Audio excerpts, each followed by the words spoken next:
Channel को subscribe करना ना भूलें और हमारे ताज़ा वीडियो सबसे पहले देखने के लिए बेल आइकन को दबाएं।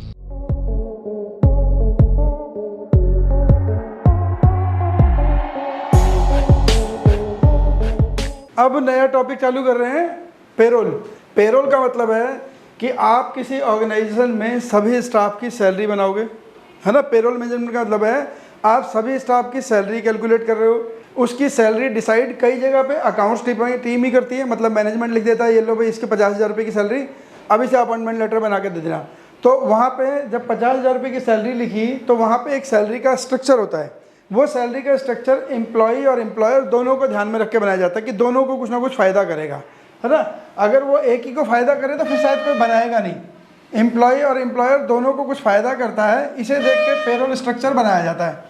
पेरोल स्ट्रक्चर में कई सारे कंपोनेंट होते हैं जिससे किसी कुछ कंपोनेंट से एम्प्लॉय को फ़ायदा हो जाता है, कुछ कंपोनेंट से एम्प्लॉयर को फ़ायदा होता है, इसलिए उसमें ब्रेकअप बनाया जाता है। प्लस लेबर लॉ का भी वो है कि उनको आपको पेरोल को अपने टोटल सैलरी को स्ट्रक्चर वाइज ब्रेकअप कर देना पड़ेगा।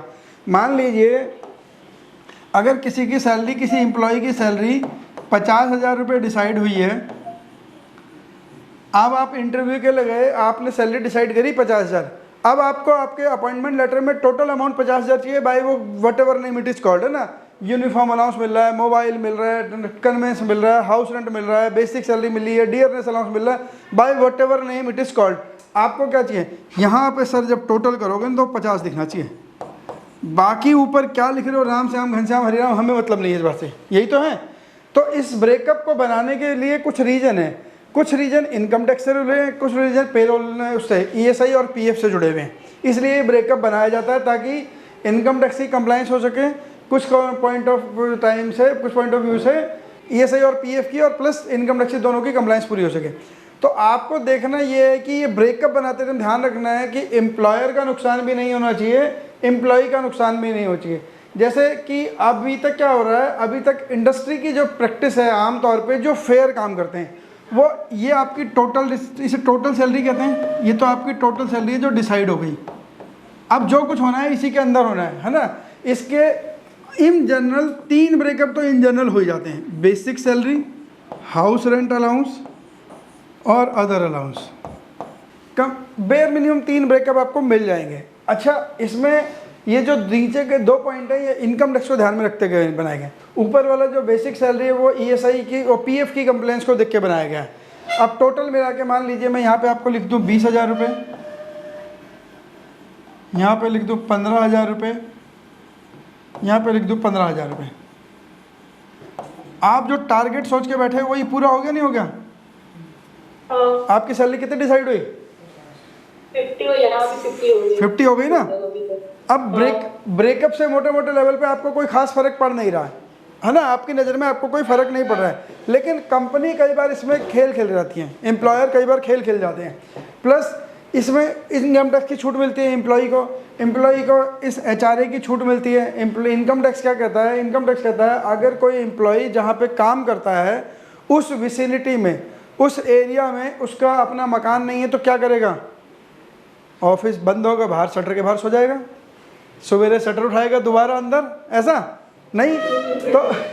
तो उसे रहने के लिए जगह चाहिए ना। अब ऐसा भी नहीं हो सकता कि हर एम्प्लॉय के पास इतना पैसा हो, जिस सिटी में नौकरी लगे उसी जगह घर खरीद ले। हो सकता है कुछ बार कंपनी प्रोवाइड करती है, कुछ बार नहीं भी करती है। अगर कंपनी प्रोवाइड करते बात ही अलग हुई, अगर कंपनी ने प्रोवाइड नहीं करा तो शटर के बाहर तो जगह सबकी होती है। अगर कंपनी ने प्रोवाइड नहीं करा शटर के बाहर तो सबके जगह होती है। इतनी जगह तो होती है एक आदमी सो ही जाए कम से कम। लेकिन एक कंपनी में एक ही आदमी को ही है, सारे वहीं सो जाएंगे, पता लगा सड़क जाम हो गई तो अब क्या करेगा आदमी? कहीं रेंट में अकोमोडेशन लेगा आपने लिया, और बेस्ट सबसे तरीका अच्छा तरीका क्या है? उसने मकान किराए पे ले लिया। अब ये बात इनकम टैक्स को समझ आ रही है कि भाई ठीक है, आप 50,000 रुपये कमाने गए हो तो आप 50,000 के आदमी ने हो, ये गलत फहमी है आपकी। इनकम टैक्स कह रहा है आप आदमी पता है कितने के हो? केवल 20,000 रुपये के हो। आप काम के हिसाब से आदमी 20,000 रुपये के हो। ये क्यों दिया पैसा? क्योंकि आपके पास रहने का घर नहीं था, आपको किराए का घर लेना पड़ेगा, तो कुछ तो किराए में पैसे खर्च करोगे। ये आपकी कंपनी इसलिए दे रही है। ये पैसे किस लिए दे रही है? अदर अलाउंसेज, मतलब आपको मोबाइल का खर्चा चाहिए, आपको ट्रांसपोर्ट में आने जाने के लिए, ऑफिस से घर, घर से ऑफिस आने जाने के लिए खर्चा चाहिए, यूनिफॉर्म के लिए खर्चा चाहिए, बच्चों की स्कूल के लिए पैसा चाहिए, एजुकेशन अलाउंस चाहिए, आप हो सकता है कहीं ऐसे काम में हो जहाँ रिसर्च एंड डेवलपमेंट करनी होती है, रिसर्च के काम के लिए कुछ अलाउंस चाहिए, उसमें भी कुछ पैसा खर्च करोगे। ये सब चीज़ें तो और किसी काम के लिए, तुम्हारे असली काम के लिए खर्चा तो ये तनख्वाह, तुम 20,000 के आदमी हो, तुम इस गलत फहमी मत जीना 50,000 के आदमी हो, है ना। तो इनकम टैक्स क्या कहता है कि अगर आपने मकान ले लिया किराए पर, देखो अब वो क्या कह रहा है, अब वो कहता है अगर आपको HRA मिलता है और आप किराए का मकान पे रहते हो तो मैं आपकी सैलरी 50,000 इंटू 12 कितने हो जाएंगे, 6 लाख रुपए, तो मैं आपसे पूरे 6 लाख पे टैक्स नहीं लूँगा, है ना। इनकम टैक्स क्या कह रहा है, आपसे पूरे 6 लाख पे टैक्स नहीं लिया जाएगा। इन दोनों अलाउंसों में से चेक किया जाएगा क्या आपने एक्चुअल में खर्च कर दिया क्या नहीं कर दिया, उसके बाद उनको अलाउंस को एवेल्यूएट करने के अपने अपने तरीके हैं, अपनी अपनी मेथोडोलॉजी है। हाउस रेंट अलाउंस की एग्जम्पशन निकालने के लिए 3 के फॉर्मूले लगते हैं, वो 3 वैल्यूज़ निकालनी पड़ती हैं, जो उन 3 में से कम होगा वो इसमें से कम हो जाएगा। अदर अलाउंस में से देखना पड़ेगा कौन सा अलाउंस आपने ऑफिस के लिए खर्च करा, कौन सा अलाउंस आपने पर्सनल खर्च कर लिया। जैसे यूनिफॉर्म अलाउंस है, यूनिफॉर्म अलाउंस आपको मिला पूरे साल में 10,000 रुपये का और आपने यूनिफॉर्म बनाई 2,000 रुपये की, तो 8,000 रुपये इनकम टैक्स दे दो। फिर मुझे आपको यूनिफॉर्म के लिए कंपनी 10,000 रुपये दे दे, आपने यूनिफॉर्म बनाई 2,000 रुपये की, वही यूनिफॉर्म नहीं फटी, है ना, काम ही नहीं करते फटेगी कहाँ से, तो वही यूनिफॉर्म नहीं फटी, तो दो आपने, यानी कि इनकम टैक्स क्या, आपको यूनिफॉर्म के लिए कंपनी दी 10,000, आपने बनाई कितने की 2,000 रुपये की, तो 8,000 रुपये तो टैक्स दे दो ना, 8,000 तुमने बचा लिए ना पैसे। तो ऐसे कुछ अलाउंसेज हैं, कुछ अलाउंसेज ट्रांसपोर्ट अलाउंस हैं, कुछ अलाउंसेज पर ट्रांसपोर्ट अलाउंस पर अब छूट नहीं मिलती है, पहले मिला करती थी अब नहीं मिलती है।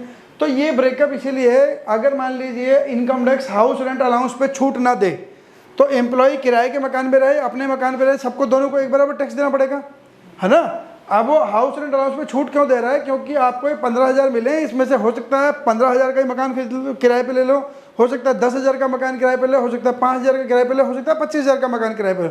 लेकिन इनकम टैक्स ने एक फार्मूला बनाया हुआ है, सेक्शन 1013A में एक फार्मूला दिया हुआ है उसने कि उस फार्मूले से कंप्यूटेशन करना और जो आपकी वैल्यू आएगी उस वैल्यू को इस टैक्सेबल सैलरी में से कम कर देना। लेकिन क्यों कब कम कर पाओगे, जब आपको HRA मिलता हो और आप किराए के मकान में भी रह रहे हो। मान लो आपकी कंपनी ने आपको सीधे बोल दिया 50,000 रुपये सैलरी है, कोई ब्रेकअप नहीं है, आपकी कंपनी ने पूरे 50,000 रुपये सैलरी दे दिया, अपॉइंटमेंट लेटर का योर सैलरी फिक्स टू 50,000, कोई ब्रेकअप नहीं है।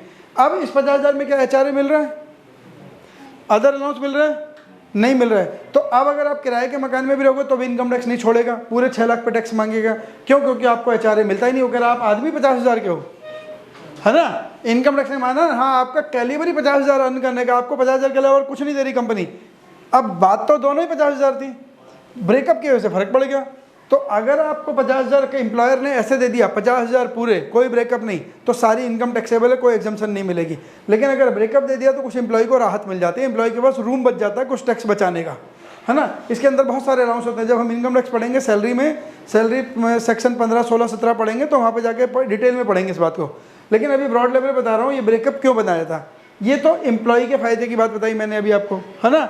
अगर खाली एम्प्लॉय के फ़ायदे की होती तो एम्प्लॉयर सिरदर्दी नहीं लेता, भाई तो टैक्स दे दियो, हमें नहीं पता, है ना, हम तो 50,000 लिख के दे दिया, हमने बेकार में 4 लाइन लिख के प्रिंटर की इंक और ख़राब करो, लिखने वाले का टाइम भी ख़राब करो, तो इससे बढ़िया हमने लिख दिया 50,000 सैलरी, बाकी तुम जाने। लेकिन एम्प्लॉयर को भी फ़ायदा होता है, एम्प्लॉयर का फ़ायदा होता है PF के लेवल पर, ESI के लेवल पर।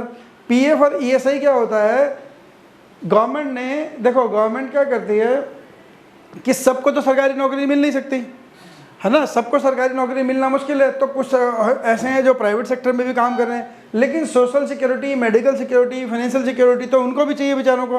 तो गवर्नमेंट ने क्या करा, गवर्नमेंट ने 2 ऑर्गेनाइजेशन का सेटअप करा पैरेलली, अपने साथ साथ 2 गवर्नमेंट ऑर्गेनाइजेशन सेटअप करे। एक का नाम है EPFO, दूसरे का नाम है ESIC।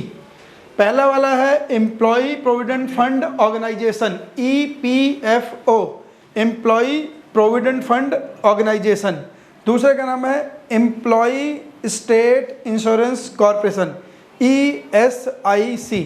2 ऑर्गेनाइजेशन बनाए, इनको सेटअप करा, इनको कुछ फंडिंग दी, कुछ थोड़े थोड़े ऑफिस खोल के दिए। देखो गवर्नमेंट सेटअप करेगी, कोई कर्मचारी घर से पैसा तो लाएगा नहीं, तो गवर्नमेंट ने एक ऐसा मैकेनिज्म बनाया कि अब इन दोनों ऑर्गेनाइजेशन को एम्प्लॉय भी कुछ पैसा देता है, एम्प्लॉयर भी पैसा देता है, दोनों लोग पैसा मिलके देते हैं। ये दोनों से पैसा लेते हैं, उस पैसे को मार्केट में लैंडिंग में, बोरोइंग में काम कर लगाते हैं, उस पैसे से ब्याज कमाते हैं, अपना खर्चा भी निकाल रहे हैं और एम्प्लॉय को भी ब्याज दे रहे हैं, है ना। EPFO वाले क्या करते हैं, एम्प्लॉय ने कुछ पैसा दिया, एम्प्लॉयर ने कुछ पैसा दिया, हर महीने देते हैं लोग, दोनों के दोनों, जो इसके मेंबर होंगे, सब नहीं दे सकते जो मेंबर होगा EPF का।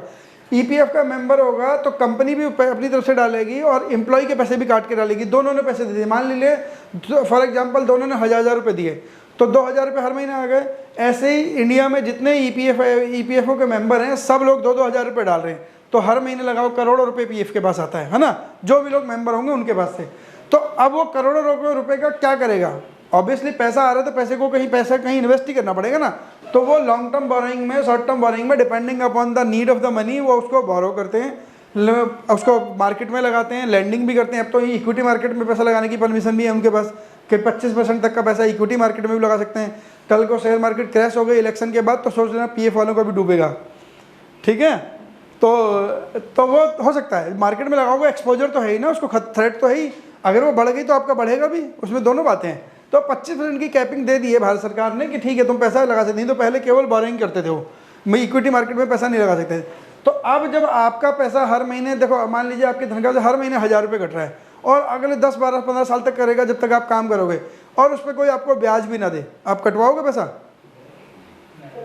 नहीं कटवाओगे तो डिपार्टमेंट को यानी कि ब्याज भी देना पड़ेगा। तो डिपार्टमेंट क्या कहता है, जो आपके एम्प्लॉयर ने पैसा डाला है उस पर भी हम ब्याज देंगे आपको, और जो आपकी तनख्वाह से कटा है उस पर भी ब्याज देंगे, दोनों पे ब्याज भी मिल रहा है। यानी कि अब ईपीएफओ में अगर मेरा पैसा जा रहा है तो मुझे पता है मेरे पैसा जो कटा है उस पर भी ब्याज मिल रहा है, जो मेरी कंपनी ने मेरे नाम पे पैसा दिया उस पर ब्याज है, मुझे दोनों पैसों पे ब्याज मिल रहा है। तो अब मेरे को क्या लालच है, मैं हर महीने 1000 रुपये की सेविंग शायद ना कर पाऊँ, है ना, हर महीने 1000 रुपये की सेविंग ना कर पाऊँ, लेकिन मेरे को अगर 50,000 के मिले ही 49,000, अब मुझे मिलते ही 49 हैं, 1000 पीएफ में चला जाता है, तो अब मैं जो काम करूँगा 49 से बजट बनाऊंगा ना। जब तक मेरे पास 50,000 रुपये हर महीने आएंगे तो मेरा बजट हमेशा 50,000 होगा, कभी 49,000 नहीं होगा। क्यों? इन्वेस्टमेंट सेकेंडरी हो जाती है, अरे चल छोड़ अगले महीने कर लेंगे, अरे छोड़ देखते हैं अगली बार करेंगे। तो ऐसे करते करते कई प्रैक्टिकली 10-15 साल 20 साल इन्वेस्टमेंट रेगुलर करना बड़ा मुश्किल काम है, नहीं होता, ह्यूमन टेंडेंसी है ना। मान लीजिए खर्चा कोई सामने खड़ा है, अब इन्वेस्टमेंट करोगे जब चालू ही नहीं करी, अगर एक बार चालू कर दी फिर तो थोड़े दिन चल जाएगी, एक बार चालू कर दी फिर तो चल जाएगी 2-4-5 साल जो पीरियड है, लेकिन फिर दोबारा नहीं चालू करने लगे। यहाँ पे तो आपको पता है आपके पास आएंगे ही 49,000, जब आएंगे ही 49,000 तो 1,000 तो पहले ही इन्वेस्ट हो गए, प्लस 1,000 कंपनी ने भी तो डाले आपके। अब आपको लालच है कि 1,000 मेरे जा रहे हैं, 1,000 कंपनी भी डाल रही है, उतने ही पैसे कंपनी डाल रही है, तो 2,000 मेरे हर महीने अपने आप जमा हो रहे हैं। हर महीने 2,000 जमा होने का मतलब साल में करीब 24,000 रुपये जमा हो रहे हैं, है ना। 10 साल नौकरी करी तो 2,40,000 रुपये जमा हो गए। उस 2,40,000 रुपये पे हर साल ब्याज भी मिल रहा है, तो उस ब्याज के ऊपर भी ब्याज मिलता चला जाएगा। और जो पीएफ का ब्याज है वो मार्केट के नॉर्मल ब्याज रेट से थोड़ा ज़्यादा होता है, इसलिए भी पैसा वहाँ रहता है। क्यों? क्योंकि वहाँ पैसा कम से कम 15-16 साल के लिए आदमी पीएफ डिपार्टमेंट में आता है। 10 से 15 साल तो मेरे पास पैसा रहेगा ही किसी एम्प्लॉय का। जो एम्प्लॉय ज़्यादा जल्दी नौकरी नहीं छोड़ते, एवरेज 8-10 साल 15 साल पैसा रह जाता है वहाँ। तो कंपनी को, पीएफ डिपार्टमेंट को पता है मेरे पास लॉन्ग टर्म पैसा आया हुआ है, तो ब्याज भी ज़्यादा देती है वो, है ना, ब्याज भी ज़्यादा देती है, नॉर्मल मार्केट रेट से ज़्यादा देती है। अगर मान लीजिए बैंक 5% दे रहा है और ईपीएफओ भी 5% दे, फिर क्यों दूंगा मैं? फिर भी मैं पैसा नहीं दूंगा ना। देखो मेरे को वहाँ जाना है तो मेरे पे कोई ना कोई गवर्नमेंट को कुछ ना कुछ लिक्विडिटी देना पड़ेगा। अगर नॉर्मली बैंक में जाऊँ, मैं बोलूँ हर महीने एक आरडी खोल लो, जैसे मेरी सैलरी आई 1,000 रुपये डेबिट कर लिया करो। आजकल तो ये भी फैसिलिटी अवेलेबल है, सैलरी 50 डाली, 1 घंटे में 49,000 हो गई। अब उस जो 1,000 रुपये कटे हैं उसके दो नुकसान, एक तो एम्प्लॉयर नहीं डालेगा मेरे बैंक अकाउंट में, तो सैलरी के अलावा कुछ पैसा डालेगा, लेकिन पीएफ में तो जाता है ना, वो तो पीएफ की गाइडलाइन से डालना ही पड़ेगा कंपनी को। तो 1,000 रुपये मेरे कटे, 50 के 49 तो हो गए, लेकिन इन्वेस्टमेंट कितने की हुई? 1,000 रुपये की। इन्वेस्टमेंट तो 2,000 की नहीं हुई ना। अगर मैंने डायरेक्ट बैंक से भी करा तो इन्वेस्टमेंट 1,000 रुपये की नुकसान क्या? एक तो 1,000 ही रुपये जमा हुए, प्लस बैंक 4% 5% का ब्याज देगा, ईपीएफओ देगा 6.5% 7% का। ईपीएफओ ने 12% तक 14% तक का ब्याज दिया हुआ है, 14% अच्छे दिनों में 14% तक का पीएफ ने ब्याज दिया हुआ है। और लोग जानबूझ के पीएफ में पैसा डालते थे और निकालते नहीं थे कई साल तक। पीएफ बंद होने के बाद, कंपनी छोड़ने के बाद, क्योंकि पीएफ का पैसा ऐसे तो है नहीं कि 4 महीने बाद पीएफ डिपार्टमेंट में नहीं दे, तू तब नहीं आया अब हम नहीं दे रहे, ऐसा कोई होता है? वो तो 10 साल बाद भी आएगा, उसका पैसा सिक्योर्ड पड़ा है वहाँ पे पैसा प्रोवाइडेड, बस उसके बाद डॉक्यूमेंट हो जी अपने। अगर उसके पास अपने डॉक्यूमेंट है, पीएफ अकाउंट नंबर है, अपने प्रॉपर डॉक्यूमेंट है, 10 साल बाद जाके पैसा निकाल ले।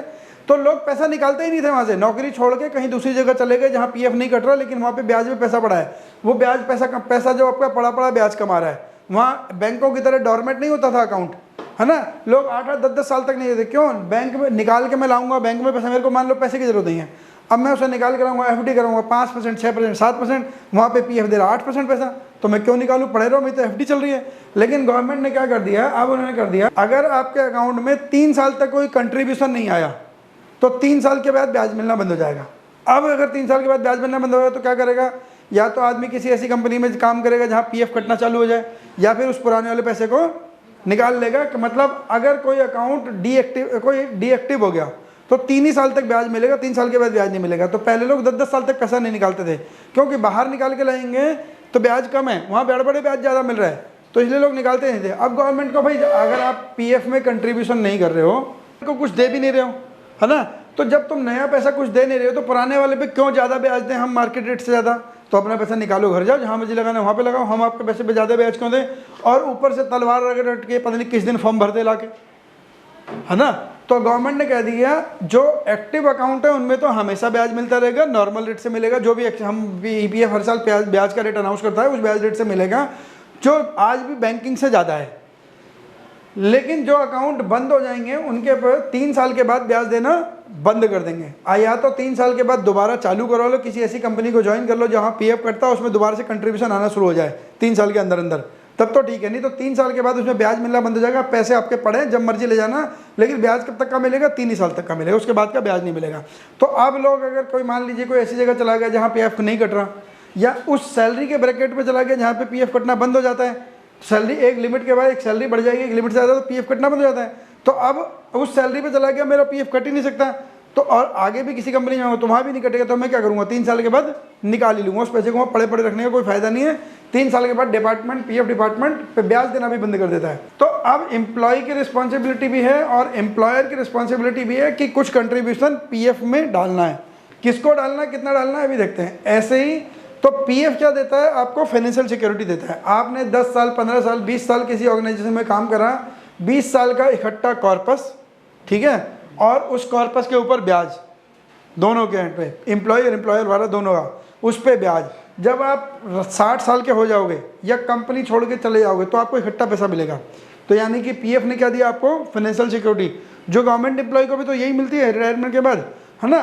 तो उनका अमाउंट थोड़ा ज़्यादा होता है, उनका अमाउंट ज़्यादा इसलिए होता है कि उनका सैलरी ब्रैकेट ज़्यादा है, गवर्नमेंट का कंट्रीब्यूशन नहीं होता। हालांकि उसमें ईपीएफओ में जो गवर्नमेंट एम्प्लॉई हैं उसमें सरकार अपना पैसा नहीं डालती, ध्यान रखना। अगर कोई गवर्नमेंट एम्प्लॉई है उसका पीएफ में पैसा जा रहा है तो सरकार का शेयर नहीं होता उसके अंदर, वो एम्प्लॉई का ही शेयर होता है, लेकिन उसके पास कंट्रीब्यूशन करने के लिए ब्रेकअप ज़्यादा है, वो ज़्यादा अमाउंट कटवाते हैं, वो 1000-2000 रुपये नहीं कटवाते हैं, वो ज़्यादा पैसा कटवाते हैं क्योंकि वहाँ पे सैलरी स्केल भी अच्छे हैं। तो और प्लस उनके पास और बहुत सारी जगह इन्वेस्टमेंट होगा कि उनके पास ऑटोमेटिक जो टेक होम सैलरी होती है वो जानबूझ के श्रिंक करके कम रखते हैं, है ना। तो अब तो बल्कि 2004 के बाद तो वो भी बंद हो गई, अब पेंशन भी बंद हो गई, है ना। पेंशन बंद होने का मतलब आपको अपनी जेब से पैसा डाल के गवर्नमेंट अकाउंट में पेंशन बनती है।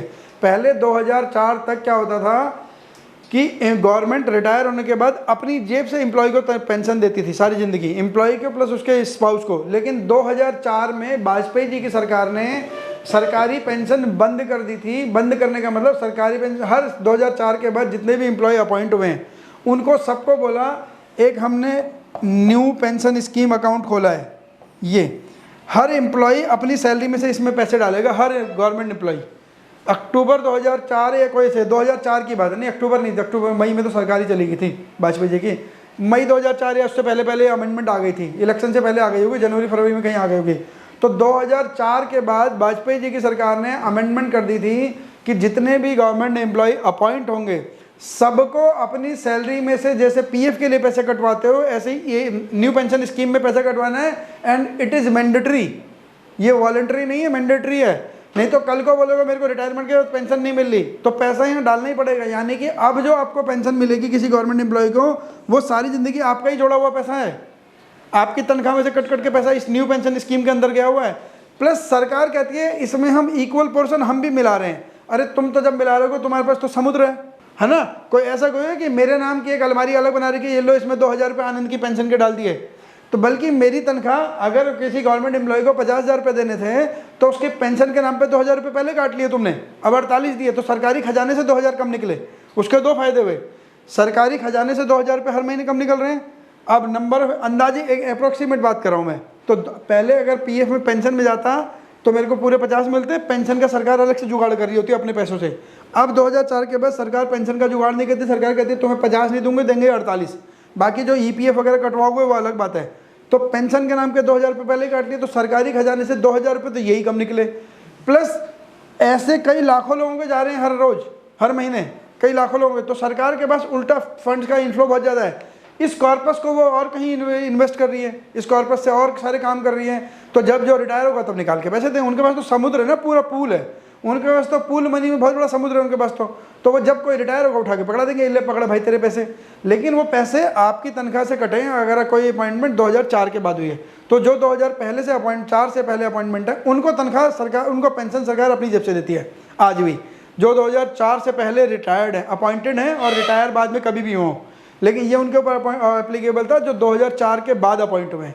तो 2004 से पहले जो भी अपॉइंटमेंट थी और अब रिटायरमेंट कभी भी होंगे तो उनको सरकार तनख्वाह पेंशन अपनी जेब से आज भी दे रही है।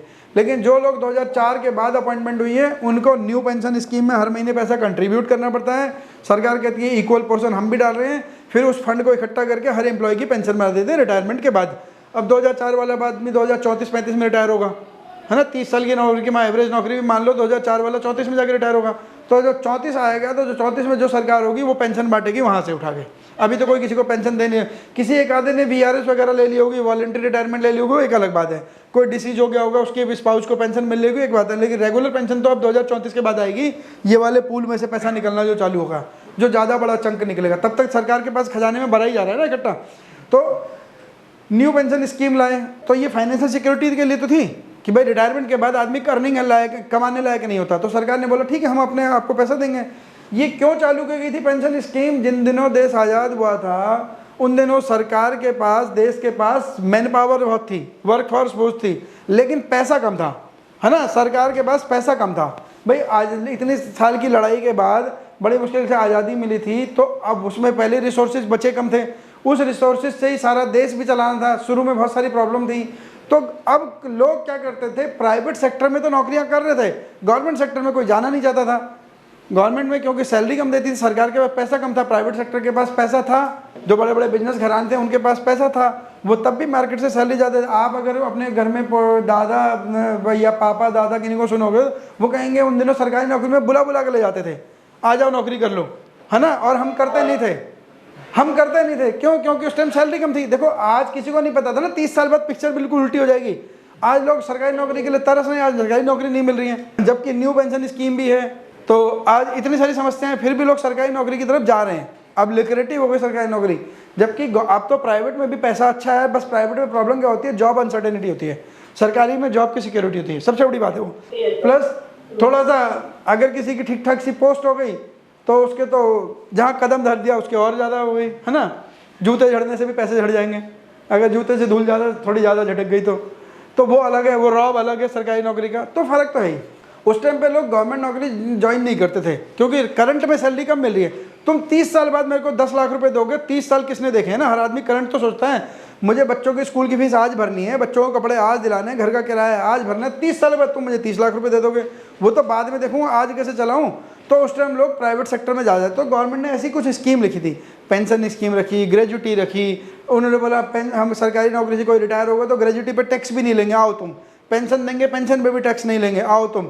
हम सेक्शन 10 में पेंशन भी एग्जाम कर रहे हैं, सेक्शन 10 में ग्रेजुटी भी एग्जाम कर रहे हैं। आप छुट्टियां नहीं करोगे उसके पैसे मिलेंगे, लीव एनकेसमेंट के पैसे भी हम तुम्हें सेक्शन 10 में एग्जाम कर देंगे। तो इनकम टैक्स में बहुत सारी छूट दी सरकार ने, जानबूझ के दी कि मेरे पास वर्क फोर्स आ सके। वर्क फोर्स ऐसे लाई सरकार, है ना। तब भी आती नहीं थी उस टाइम पे, लोग नहीं आते थे, वो सरकारी नौकरी नहीं करते, प्राइवेट कर लेते थे, सरकारी नहीं कर रहे थे। तो ये सारे बेनिफिट हुए। अब सरकार 2004 आते आते सरकार हो गई बिजनेसमैन। अब सरकार नहीं लेके, अब वेलफेयर की सरकार नहीं है, अब ये बिजनेसमैन है, कोई भी हो, अब ये बिजनेसमैन है। तो ये बिजनेसमैन नहीं तो करा काम, आपकी तनख्वाह में से काट को आपको 30 साल बाद पेंशन दे देंगे। तो ये तो किसका, बिजनेसमैन का दिमाग है, सरकार का दिमाग कोई है। वैसे एक तरह से देखा जाए तो ठीक भी है, सरकार के पास अननेसेसरी फाइनेंशियल बर्डन तो पड़ता ही है, तो कुछ फाइनेंशियल बर्डन कम करा होगा। लेकिन अब उनके साथ कितना भेदभाव लग रहा होगा, जो पता लीजिए दिसंबर 2003 में अपॉइंट हुआ होगा और जो जनवरी 2004 में अपॉइंट हुआ होगा, उसके साथ कितना बुरा हो रहा होगा। अब आने वाली पीढ़ी जो अब आजकल में अपॉइंटमेंट हो रही है उसे तो पता ही है ना, मेरे को मिलने ही ये कम है, मेरी तनख्वाह में से कटेंगे, वो मैंडेटरी कंट्रीब्यूशन है, वॉलंटरी नहीं। तो गवर्नमेंट ने तो अपने से एम्प्लॉय को पेंशन दे रखी थी, ग्रेजुटी दे रखी थी, लीव एनकेसमेंट दे रखी थी, जिसका आज की डेट में नया नाम न्यू पेंशन स्कीम हो गया, पेंशन स्कीम का ही सर। और ईपीएफओ ने क्या करा, ईपीएफ ये भी रिटायरमेंट के बाद मिलती थी, वो भी रिटायरमेंट के बाद मिलता है। ईपीएफओ क्या करता है, आपको एक तो कॉर्पस दे देगा, आपका पैसा और आपके एम्प्लॉयर का जमा करा हुआ पैसा, प्लस जब आप रिटायर हो जाओगे 10 साल का कंटिन्यूस कंट्रीब्यूशन होना चाहिए पीएफ में, फ्रॉम वन एम्प्लॉयर और मोर। मान लीजिए आपने 3 साल एक कंपनी में काम करा, आपका पैसा कटा, फिर आप कंपनी छोड़ के चले गए किसी और कंपनी में, वहाँ पे हमने 2 साल काम करा लेकिन आपके पीएफ में पैसा फिर भी गया, 2 एम्प्लॉयर हो गए, फिर आपने 2 एम्प्लॉयर और छोड़े, ऐसे करते करते आपके 10 साल तो पूरे हो गए। अब पीएफ में आपका पैसा 10 साल जा चुका है। अगर पीएफ में आपका कंट्रीब्यूशन 10 साल हो गया और आपकी एज 60 साल से ऊपर हो गई, तो अब आपको पेंशन मिलेगी पीएफ से, ठीक है, पेंशन मिलेगी। लेकिन आपको पेंशन वो ठीक है, कम बनती है, 2-2.5 हज़ार रुपये महीने की पेंशन बनती है मुश्किल से, लेकिन ठीक है, कुछ नहीं से कुछ सही है ना। 2-2.5 हज़ार रुपये की मिल जाए तो कुछ भी नहीं मिलेगा, तो उससे 2-2.5 हज़ार भी ठीक है। तो आपको पेंशन भी मिलेगी ईपीएफ डिपार्टमेंट से after the age of 60 year and 10 years contribution, continuous contribution of 10 year. 10 साल का कंट्रीब्यूशन तो आपको देना पड़ेगा। 10 साल से पहले अगर आपने पीएफ निकाल लिया तो पेंशन की स्कीम से गायब हो जाओगे आप, पेंशन नहीं मिलेगी आपको। कुछ नहीं कर रहा हो, कोई बेचारा इधर उधर रिक्शे में किसी रिश्तेदार से मिलने जाना है, घूमने जाना है, कुछ खाने पीने को मन कर रहा है, तो अपनी कुछ इच्छाएं तो पूरी कर ही सकता है ना आदमी, बिना कमाए भी। 2-2.5 हज़ार रुपये ठीक है, 2.5 हज़ार से जिस तरह से इन्फ्लेशन है आज के 10 साल बाद 2.5 हज़ार से कुछ काम नहीं चलेगा। लेकिन अगर मेरी जेब में वो भी नहीं है तो और बुरी हालत है ना। 2 हज़ार भी अगर मेरी जेब में हर महीने आ रहे हैं तो कुछ तो मैं कर ही पाऊंगा, बिल्कुल जीरो तो नहीं हो। तो जो अब जिसकी कैपेसिटी है, जैसे जैसे जैसे कंट्रीब्यूशन दोगे ऐसा पीएफ डिपार्टमेंट पेंशन बनाता है। तो पीएफ की पेंशन मिलेगी ताउम्र, सारी ज़िंदगी पेंशन मिलती है एम्प्लॉय को। अगर एम्प्लॉय को कुछ हो गया तो स्पाउस को मिलेगी, स्पाउस को भी पेंशन मिलती है, मिलेगी, कम हो जाएगी ऑब्वियसली, सरकारी में भी आधी हो जाती है, पीएफ में भी आधी हो जाएगी, लेकिन पेंशन मिलेगी, जो भी पेंशन कैलकुलेट होगी वो बनेगी। ये तो था पीएफ की कहानी।